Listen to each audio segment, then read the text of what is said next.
वाहिगुरु जी का खालसा, वाहिगुरु जी की फतेह। नमस्कार, सलाम भाइयों, आप सब कैसे हैं? आशा करता हूँ, उम्मीद करता हूँ, वाहिगुरु से अरदास करता हूँ, परवरदिगार से दुआ करता हूँ कि आप सब अच्छे होंगे। सभी मुस्लिम भाइयों को रमज़ान के पाक महीने की बहुत बहुत शुभकामनाएं। आशा करता हूँ कि सब लोग, हमारे देश के, पूरी दुनिया के लोग स्वस्थ रहें। दोस्तों, आज मैं बात करूँगा गरीब बेचारा जो सड़कों पर रुल रहा है, जो कट रहा है। आपने न्यूज़ देखी कि ट्रैक पे चलते चलते वो लोग सो गए और कट कर उनकी मृत्यु, मर गए। मतलब वो बहुत दुख हुआ सुन के, बहुत बुरा भी लगा। कुछ सवाल है मेरे सरकार से भी और कुछ सवाल हैं मेरे हमारी देश की जनता से भी। उम्मीद करूंगा कि ज़रूर जवाब मिलेगा मेरे को। सरकार ने कहा लॉकडाउन हुआ है, पीएम केयर में पैसा दें। हमने हाथ जोड़ के वो बात मानी। सोशल डिस्टेंसिंग करें, हाँ जी बिल्कुल करेंगे जी। गरीबों का ध्यान रखें, हाँ जी करेंगे जी। और आरोग्य सेतु ऐप डाउनलोड करें, हाँ जी करेंगे जी। सब कुछ हाँ जी किया। टैक्स दें ईमानदारी से, हाँ जी देंगे।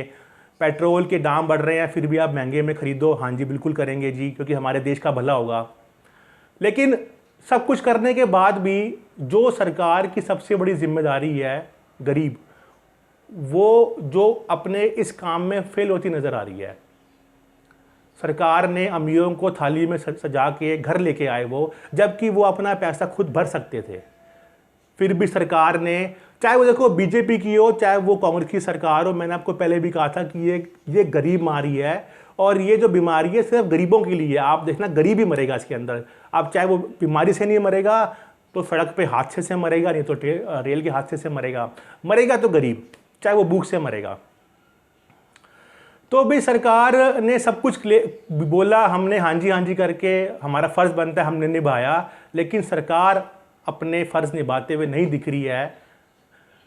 उन लोगों को विदेशों से लाया गया जो अपनी टिकट का पैसा खुद भर सकते थे। कल वाली फ़्लाइट की बात नहीं कर रहा मैं, जब लॉकडाउन हुआ था तब की बात कर रहा हूँ। जो भी फ़्लाइटें हुई, एक फ़्लाइट का खर्चा 5 से 8 करोड़ के बीच में आता है, डबल साइडेड का। तो अगर उस टाइम पर उन अमीरों को जो अपना पैसा भर सकते थे, उनको उनकी टिकट के ऊपर घर लाया जाता, वो भर सकते थे पैसा, जैसे कल किया गया, तो 50 करोड़ रुपए बच जाते। वो 50 करोड़ से कम एक स्टेट के लोग तो अपने घर पहुंच जाते। अब बेचारे, मैंने ऐसी कई सारी वीडियो देखी हैं और बहुत ज़्यादा मेरा दिल अंदर से दुखा हुआ है।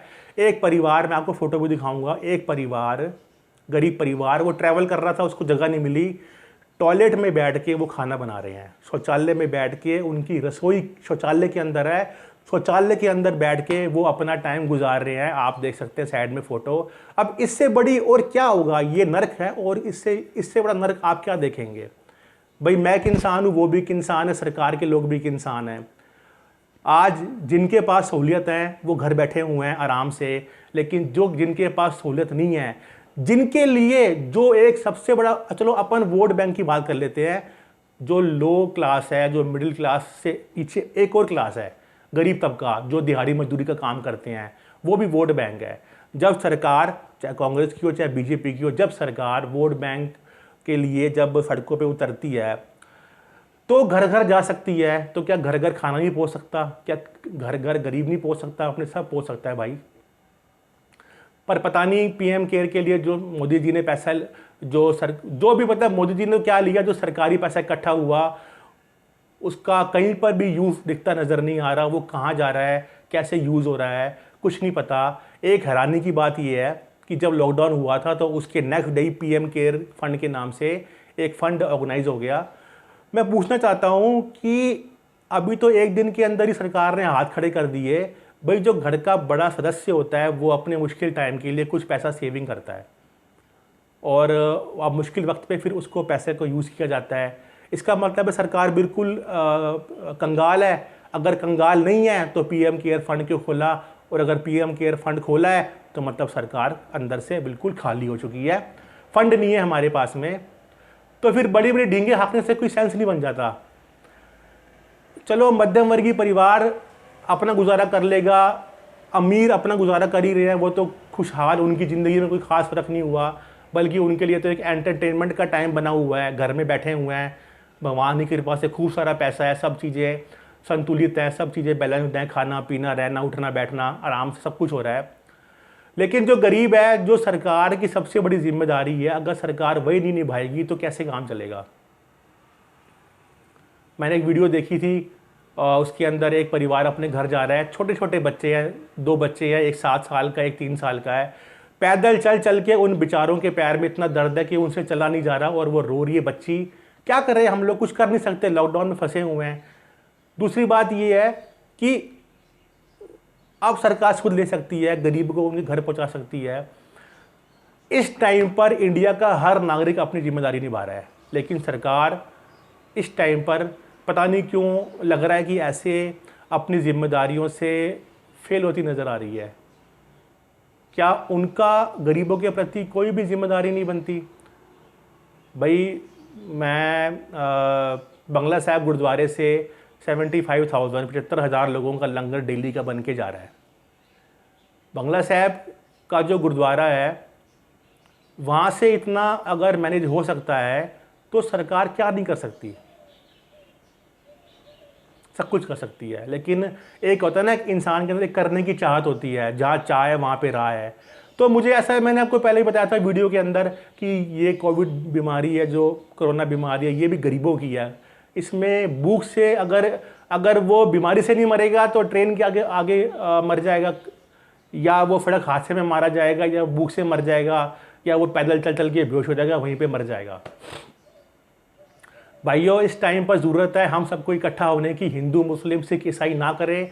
जो लोग कर रहे हैं वो लोग अपना कर्म बना रहे हैं ऐसा, जिनको अपने भविष्य में जाके इसका भुगतान ज़रूर करना पड़ेगा। जो भी इंडिया के अंदर, भारत देश के अंदर, जिसको विश्व गुरु कहा जाता है, उसके अंदर सांप्रदायिकता फैलाना चाहते हैं। एक कहावत है कि जो दूसरों के लिए खड्डा खोदता है पहले वो खुद गिरता है उसमें, जो दूसरों के घर में आग लगाता है पहले उसके खुद के हाथ जलते हैं।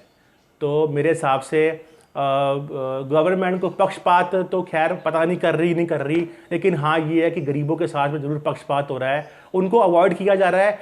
और जो प्लेनों से लेकर आए जा रहे लोग, हो सकता है कि इंटरनेशनल प्लेटफॉर्म पे इंडिया को वाह मिल जाएगी, लेकिन जो अगर गरीब के मन से बद्दुआ निकलेगी उसका भरपाई कौन करेगा। तो हम एक जिम्मेदार नागरिक होने की पूरी कोशिश कर रहे हैं। सरकार को भी चाहिए वो भी जिम्मेदारी से अपनी जिम्मेदारियों को समझें, मिडिल क्लास को उसके हाल पे छोड़ दें, अमीर तबके को उसके हाल पे छोड़ दें, गरीबों की तरफ ध्यान लगाएं। अगर वो लोग जगह बदल रहे हैं क्योंकि काम है नहीं, ना बिजली का काम है, ना घर बन रहे हैं, ना लकड़ी का काम है, तो दिहाड़ी मजदूरों के तो यही काम होते हैं, तो वो लोग अपने घर जा रहे हैं यही सोच के कि क्या पता वहीं पड़े पड़े मर जाए, इससे बढ़िया अपने गाँव में तो जाके दम तोड़े अपना। तो मेरी सरकार से गुजारिश है कि सिस्टमेटिक तरीके से उन बेचारों को उनके घर पे पहुंचाया जाए, और एक हमें भी एहसास कराया जाए कि हाँ हम एक ऐसी सरकार के, हमारा देश ऐसी सरकार के हाथ में है जो हमारा जो भविष्य है, क्योंकि वर्तमान से भविष्य बनता है, वर्तमान ही ख़राब होगा तो वो भविष्य भी ख़राब होगा। तो हमको भी एहसास कराया जाए कि हम विश्व गुरु की जो क्वालिटी वाला देश है उसके अंदर रहते हैं, और हमारी जो सोचने का तरीका है, हमारे काम करने का तरीका है, वो वाकई में विश्व गुरु होने के लायक है, विश्व गुरु बनने के लायक है। तो सभी भाइयों से अपील है, अपनी जिम्मेदारियों से मुंह ना मोड़ें और अपना अपना काम करते रहें, और उम्मीद करें, आशा करें, वाहिगुरु से अरदास करें कि सरकार भी बखूबी अपना काम निभाए। सत श्री अकाल, नमस्कार। नानक नाम चढ़दी कला, तेरे पाने सरबत दा भला।